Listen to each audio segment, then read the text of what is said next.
Najee Harris has an elbow injury. Najee Harris is going to have that elbow wrapped tighter than an Egyptian mummy come Sunday night. Najee Harris will be very good in Kansas City. Good morning to you. Good Wednesday morning. I'm Dejan Kovacevic of DK Pittsburgh Sports, and this is Daily Shot of Steelers. Comes your way bright and early every weekday. If you're into hockey and or baseball, I also offer up daily shots of Penguins and Pirates, where you found this. And yeah, I know, pretty gutsy stance, huh? But you know what? As you're looking over the landscape of this matchup, such as it is, between the Steelers and Chiefs, the one principle that's got to rise above all the rest, I think, for the Steelers is that their best players have to be their best players. And yeah, I know that's not exactly a revolutionary stance either. But if you go back to these last couple of games, the victories over the Browns and the Ravens that put the Steelers into the playoffs, you can check every box in that category. Every player who was supposed to be your best player or one of your better players rose up. Even a guy like Chase Claypool that we hadn't seen that from in a while. That's what has to happen. I can promise you that over the coming few days, you're going to hear and read and see a lot of commentary and analysis about this playoff game that's going to focus on Patrick Mahomes. Everything's going to be, how do you stop Mahomes? How do you stop Travis Kelce? How do you stop Kareem Hunt? I didn't even have to face Kelce last time. Everything is going to be about Mahomes. And that's fine. He is what he is. I'm taking nothing at all away from him. I was out there at Arrowhead Stadium a couple of weeks ago watching him do his thing. I know what he can do. I know what he likely will do. The Steelers' defense has some of those names among those checked boxes, but it's also got shortcomings galore, fatal flaws, really. In particular with those inside linebackers and parts of that defensive line where they can't stop the run. They can't keep quarterbacks in the pocket the way they were able to in previous years. And it's going to hurt, and the Chiefs are going to put up a bunch of points. And yes, it's going to be unlikely that the Steelers outscore them. But that's the path here. That's the path. It's not one I'm predicting, but it's one that I'm laying out as the most likely way that this could work if it does work. And that is going to start with the running game. We're in backwards land in the NFL this year. The whole pass to set up the run, or this is the era of passing. There's a lot of teams in the league, successful teams now, that have brought back running, that have made running not their principal emphasis, but more of an emphasis than it had been for anyone in recent years leading up to this. This team can't do anything without Najee. Just look at that Baltimore game as an example. When he goes out after that first set of downs and Benny Snell comes in to replace him, Benny had a couple of decent plays. I'm not the guy. He is what he is. But there was no running game. Everything was a zero. And because you have this offensive coordinator who has zero imagination, he just scripts up every first down to be a running play right behind an offensive lineman who shouldn't be in the National Football League. It wasn't until Najee came back in that fourth quarter that the Steelers were able to move the ball at all. And that's what led to that touchdown by Chase Claypool. Yeah, again, give Ben his due, give Chase his due. You could even throw in a little for Canada for calling those those running plays involving Claypool to keep people off Najee, there was some actual inventiveness going on.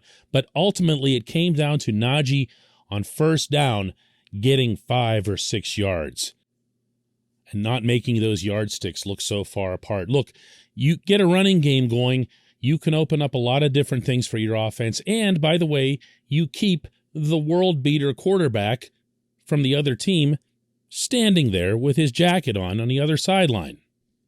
This portion of Daily Shot of Steelers is brought to you by Point Park University. Choose from nearly 100 career-focused programs leading to bachelor's, master's, and doctoral degrees. Choose when and how you'd prefer to do that studying, whether it's at Point Park's gorgeous downtown Pittsburgh campus, whether it's online, maybe a flexible hybrid format would work best for you. Find out more about all of this at pointpark.edu. Now, I'm not suggesting that the defense can get away with doing nothing. They're going to need to come up with 2, maybe 3 takeaways, like they did against the Browns and the Ravens. It's going to be a lot harder. Mahomes isn't Baker Mayfield or Tyler Huntley. But again, we're talking about what has to happen, not making predictions. And if you get those turnovers and you flip the field a couple of times, and then Najee runs, and then that clock runs, you then have one additional variable that very much works in your favor, and that is that this extraordinary young man just got done with a regular season in which he touched the football 381 times without fumbling once. And no, I'm not saying that as some kind of worry about the jinx or whatever. The regular season's over, okay? I'm talking about the regular season. 381 touches, 0 fumbles. Now, this was known about Najee coming out of Alabama, incredibly sure-handed. But when you couple that trait with the kind of a catch that he made on that winning drive Sunday in Baltimore, you know what I'm talking about, with the one hand up in the air and just kind of pulling it down, probably saved Ben from a pick because there was a Baltimore player right behind Najee there waiting for that thing to come down. Najee's touches were the second most by any player in a single season in NFL history without a fumble. Here's what Mike Tomlin had to say at his press conference yesterday about the importance of not turning the ball over against this particular opponent. All right, starting first and foremost with taking care of the ball. You can't turn the ball over in this environment and expect to be competitive. We put them on short fields, I think, 3 times.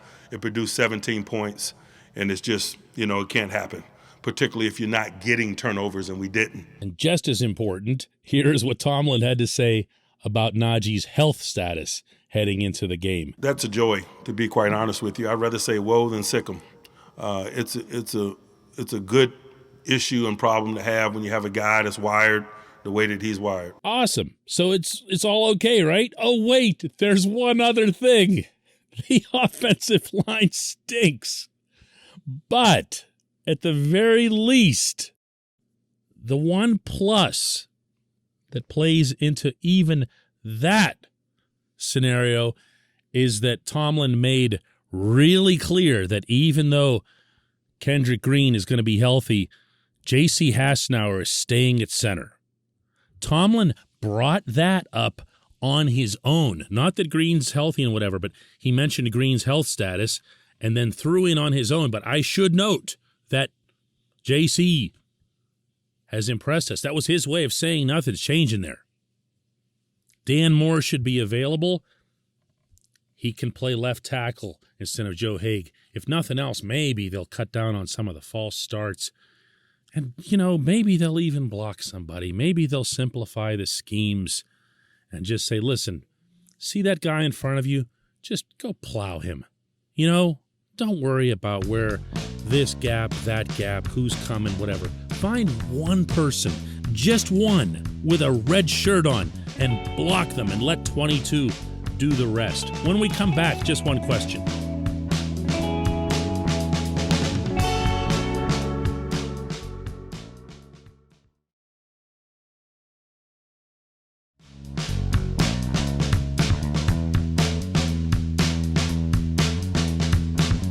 today's J1Q is unlike any other we've ever gotten. And as a result, I didn't even reach out to this individual to ask for a real first name or anything like that, like I always do.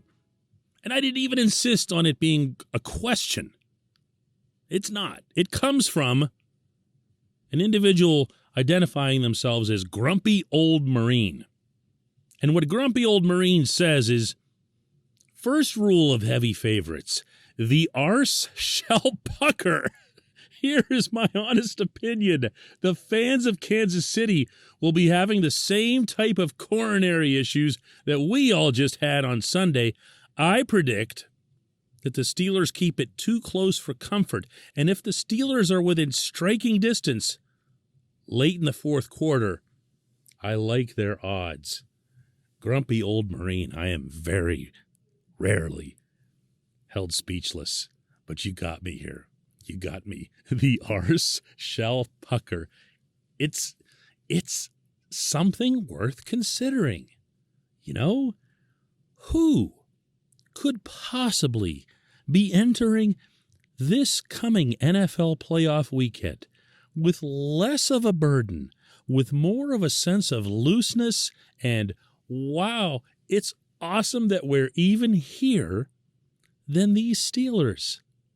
Their demeanor should be 180 degrees different from that of the Chiefs, who now have super high, and rightly so, expectations after winning the Super Bowl and then getting to the Super Bowl and then again finishing their regular season the way they did this year.